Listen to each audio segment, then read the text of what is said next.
আসসালামু আলাইকুম, আশা করি সবাই ভালো আছেন। আমি প্রথম কেক বানিয়ে ফেললাম। আর প্রথমত একটি ডিম 7 মিনিট ব্লেন্ড করলাম। তারপর পরিমাণ মতন চিনি দিয়ে দিলাম। আমি একটু কম চিনি খাই, তাই আমি কম দিয়ে দিলাম। তারপর তারপর দিয়ে দিলাম ব্যানানা এসেন্স 1 চামচ। আপনি চাইলে বেশি দিতে পারেন বা কম দিতে পারেন, এটা আপনার ইচ্ছা। তারপর আমি দিয়ে দিলাম তেল পরিমাণ মতন।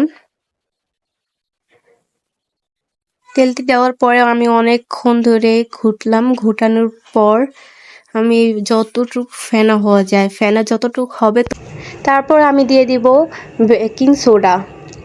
বেকিং সোডা আপনার একটি গ্লাসের মধ্যে দিয়ে দিব। তারপর বেকিং পাউডার দিয়ে দিব। একসাথে দুইটা মিক্স করব। মিক্স করার পর তারপর দিয়ে দিব ময়দা।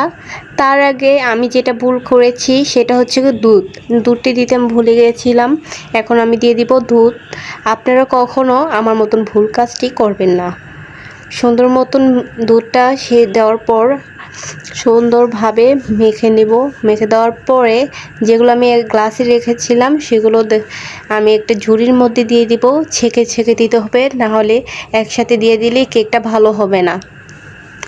এই দেখুন কি সুন্দরভাবে এভাবে দিব, আর আমি সাথে সাথে মিক্স করব। বাটিতে তেল দেওয়ার পর আমি সুন্দর মতন ঢেলে দিলাম। ঢেলে দেওয়ার পর আমি চুলা দিয়ে দিব। এখন চুলা দেওয়ার পরে 30 মিনিটের পর আমি এসে আবার দেখব এটা হয়েছে কি না। আমি 25 মিনিট থাকতে এসে দেখলাম না, এটা হয়েছে প্রায়। এখন কিছুক্ষণ পরে দেখুন কতটা সফট হয়েছে।